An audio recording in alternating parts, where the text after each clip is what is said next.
আসসালামু আলাইকুম বন্ধুরা, আশা করি দূরের এবং কাছের, দেশে এবং দেশের বাইরে আপনারা সবাই ভালো আছেন আল্লাহর রহমতে। আর আল্লাহর রহমতে আপনাদের দয়ায় আমিও ভালো আছি। আমি সাবিনা, আমার চ্যানেল সাবিনাতে আপনাদের সবাইকে স্বাগত। আর আমার চ্যানেল সাবিনাতে নতুন এক ভিডিও নিয়ে আপনাদের মাঝে হাজির হলাম। আজকে আমি মসুরির ডাল, কালার ডাল দিয়ে পুঁই শাক রান্না করব। তো সেটা আমি কুটে বেছে সুন্দর করে করে নেব। পুঁই শাকটা দেখুন কি সুন্দর তরতাজা, কালারটাও অনেক সুন্দর। আর এখানে আমি মসুরির ডাল আর কালার ডাল নিয়েছি। আর এখানে পুঁই শাকটা আমি কুটে ধুয়ে নিয়ে রেডি করে নিয়েছি। প্রথমে আমি ডালটা সিদ্ধ দিব।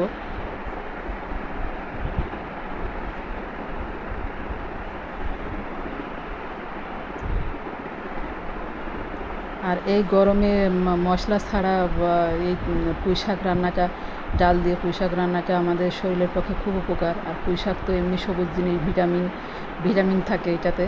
আর পুঁই শাক আমাদের বেশি বেশি খাওয়া ভালো শরীরের পক্ষে। আর এখানে আমার ডালটা সিদ্ধ হয়ে গেছে। আমি রসুন, পেঁয়াজ আর ঝাল দিয়ে সিদ্ধ দিয়েছিলাম। তো আমি এর ভিতরে পানি দিয়ে দেবো, আর লবণ আর হলুদ দিয়ে দিব। দেওয়ার পরে আমি পুঁই শাকটা দিয়ে দেবো। আর আপনারা কেউ কখনো এভাবে রান্না করে খেয়েছেন কিনা পুঁই শাক জানি না, তবে পুঁই শাক রান্নাটা মাশাআল্লাহ এত মজা হয় সেটা আপনাদের বলে বোঝাতে পারবো না।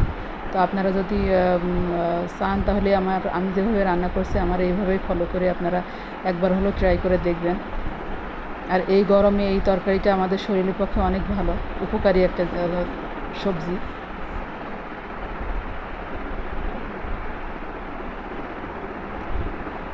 আর এই পুঁই শাকটা আমি এখন দিয়ে দিব ডালের ভিতরে।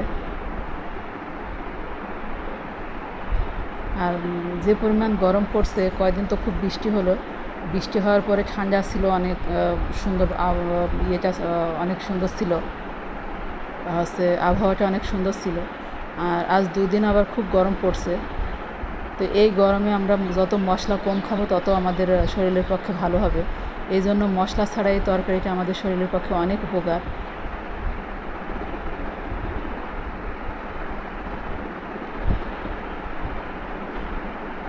আর আপনাদের কারোর পছন্দ কিনা জানি না, তবে এটা তো আমার অনেক পছন্দ, ডাল দিয়ে পুঁই শাক রান্না।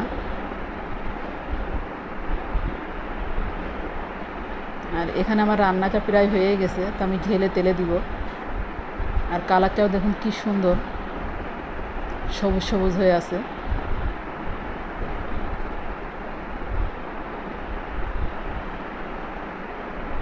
আর আমার ভিডিও আপনাদের ভালো লাগলে সাবস্ক্রাইব করবেন, কমেন্ট করবেন এবং লাইক করবেন। আর বেশি বেশি শেয়ার করে দিবেন। আর পাশে থাকা বেল আইকনটা প্রেস করে দিবেন যাতে নোটিফিকেশনটা সবার আগে পেয়ে যান। আমার জন্য দোয়া করবেন যেন আমি ভালো ভালো ভিডিও আপনাদের মাঝে নিয়ে আসতে পারি আর আপনাদেরকে দেখাতে পারি। আমি এখানে তো তেলে দিব। তো প্রথমে তেলটা দিয়ে দিলাম, আর তারপর পেঁয়াজ আর রসুনটা দিয়ে দিব।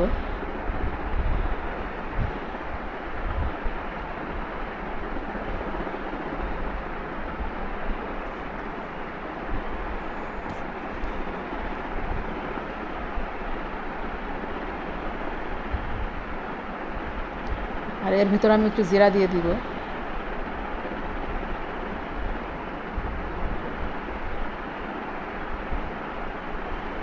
আর আমার পেঁয়াজটা হয়ে গেছে, দেখুন আমি ঢেলে তেলে দিয়ে দিলাম।